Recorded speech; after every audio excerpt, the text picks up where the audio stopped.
energy, throughout, especially the second half when I know it's going to be a possession game.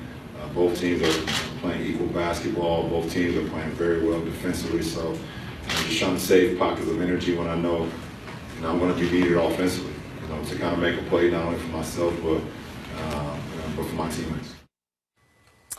So here's the LeBron mileage meter. As you can see, he leads all players this postseason in minutes, just like he did in the regular season when he decided to play all 82 games. And let's take a look at what LeBron is talking about when he says he is saving pockets of energy. So you can see him missing some defensive rotations or just hanging out around the three-point line a bit on the offensive end. And this isn't just speculation. You can have the numbers kind of back. I mean, you see it on the film, and then you can have the numbers back it up as well. Second Spectrum tracks how fast every player runs through the course of a game. So there's fast, medium, or slow, and slow is basically just walking, all right? Too much. So LeBron, Tracy's like, well, look, I got to tell you, first of all, LeBron has spent 75% of his minutes walking, which is the most among any player in the league with 15 chances this postseason. I will say about all of this, if anyone second spectrumed us walking, we would all be walking a lot more than LeBron James or any other NBA player. So that is not a dig. It is just an idea of sort of showing, hey, this is how he is doing what he said he was doing after the last game, which is try to conserve pockets of energy. But it's clear, Trace, the Cavs need LeBron to win, so is the fatigue going to catch up with him here? What do you think? Well, I don't think it'll catch up with him in this series. If they're able to move on, yes, I think it will catch up. He can't rest. If LeBron James goes out of the game, they can't hold the lead. They can't build a lead. I mean, it's so much pressure on this guy for him to do offensively, defensively. He has to score. He has to facilitate. He has to guard. I get why he's taken, time off or picking his spots. It happens. You play 46 minutes. In order for you to win a game, you have to pick your spots when you rest. By the way, there's a lot of guys standing around on that particular highlight. That was a little concerning. As you get older in this league, for LeBron, Kobe did it, MJ did it, I did it, you have to go to the post to conserve your energy. You have to work out of that post, that mid-post area. I think you're doing yourself a disservice when you're still on the perimeter, trying to isolate, drive to the basket. That takes too much work. I think if LeBron James controlled the pace of the game, if he's in the post area, he sees the floor, passes, does anything he wants. Listen, how about this? Ty Lue, get that man rest. And the other guys on the team, pick up your game. They won't get out of the first round. Pick up your game. You guys are professional basketball players. You cannot rely on this man to do everything every single night. Like T-Mac just said, you can't, rely on him to be the facilitator, the scorer, the defensive stopper, your help side defense. He's got to get some rest somewhere down the line, and I understand what he's saying as far as trying to pick his pockets. Pat Riley used to always tell us, if you're going to rest, don't rest on defense, rest on offense. He can't rest on offense. Nobody else can score. These guys got to take some pride in the fact that when he's out the game, they should be salivating. Well, I mean, they should be salivating. We don't know exactly what is going on with Kevin Love's thumb. Kevin Love has not been able to score as much as we saw him do at some points in the season. He had the broken hand, and then he had the ligament damage to the same hand, at the beginning of the playoffs. We don't know how much that's not a shooting hand, but we don't know how much that's affecting his ability to do it. He's been trying to grab rebounds. I don't know. It's interesting to watch all of this and see how it might affect the game tonight, because they go where LeBron goes, right? Well, I mean, there's no doubt about that. He definitely has the team to bypass this Indiana Pacers team. So you guys both feel that they will come out of this? Yes.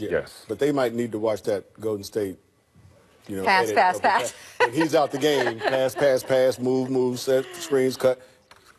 They might need to watch that. Speaking of which, the team that Golden State knocked out of the playoffs last night, the Spurs, the offseason is now underway. Our Michael C. Wright reporting they are planning a, quote, all-hands-on-deck meeting with Kawhi Leonard this summer.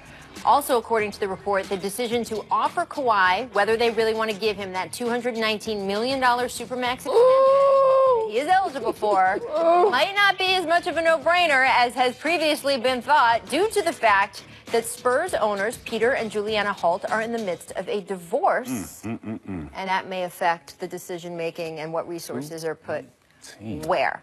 What do you make of all of this? Wow. So really going to offer him 109.8 to 5 or so? so they can split it or something. Dividing Yeah, in the division. You know, I think, you know, all hands on deck is exactly what it should be. Okay. You know, everybody needs to be in this meeting. And I agree with the fact that, listen, it's a no-brainer to me that you offer this man the Supermax. You don't insult him by giving him $1 less or offer him $1 less. And you show how important he is to this organization.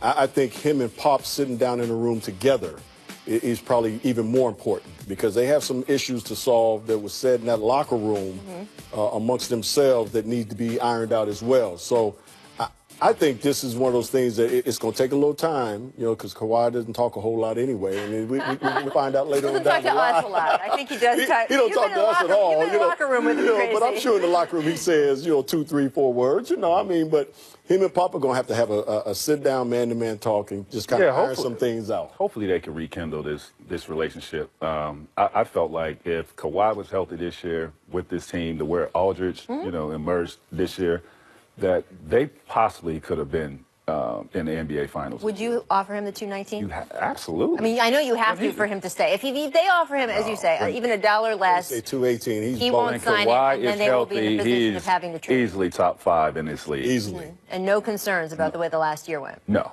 Okay. No. But I mean, they do have to get in a room and hash some things out. We'll see what happens. We have to move on to a story that impacts basketball on the professional and amateur level. 60-page report released today by the Commission on College Basketball. Condoleezza Rice, the head of that commission, recommending the NCAA should have the ability to oppose lifetime ban on coaches who commit violations. Also, though, interestingly enough, they talk about the one-and-done rule, asking the NBA, please get rid of it. Stop requiring players to be at least 19 years old, 1 year removed from high school. And according to our Adrian Wojnarowski, the NBA is discussing this with the Players Association, but look, this moves slowly. It's part of the CBA. You got to collectively bargain, like an adjunct bargaining agreement onto this. The earliest Woj says this would happen would be the 2020 draft. So you are someone who came straight from high school to the pros, but you've talked that you don't necessarily think that's what's best for players. No, because I look at our league and I look at the young guys that are coming. I just think it's too young all across the board, and I see a lot of, you know, bad talent in our league. I mean, let's just keep it 100. I see a lot of bad talent. These young guys are just not ready.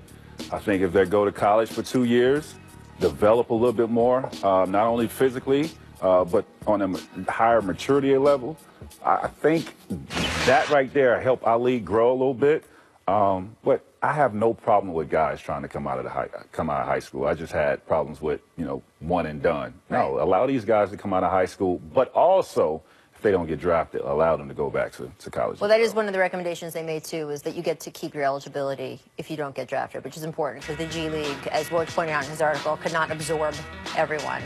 I've been saying they should pump up the G League and sort of still keep guys who are straight out of high school right from the NBA and give them kind of more two-way contracts and give the G League contracts more money and all of that. I don't know. It's tough. It's complicated. It's very complicated. And I agree with you as far as the G League. We talked about that the other day. Yeah. That money has got to be bumped up. There's no doubt about it.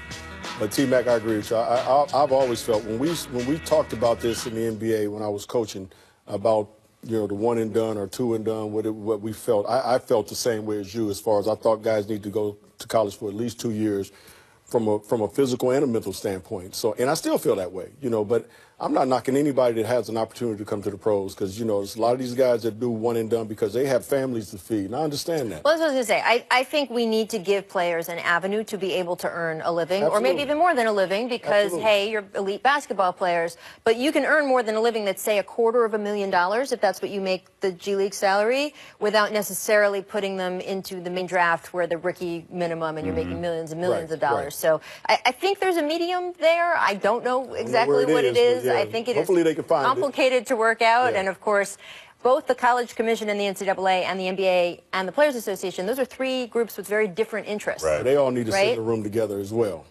Good luck. Yeah.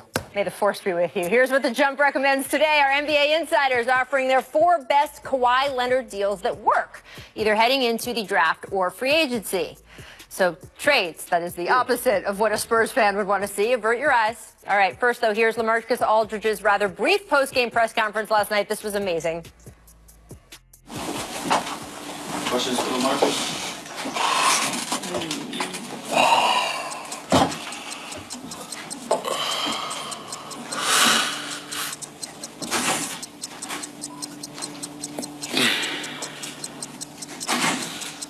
All right then. No.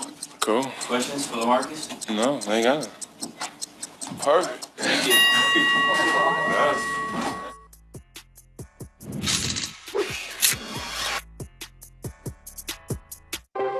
Introducing 5-Hour Tea,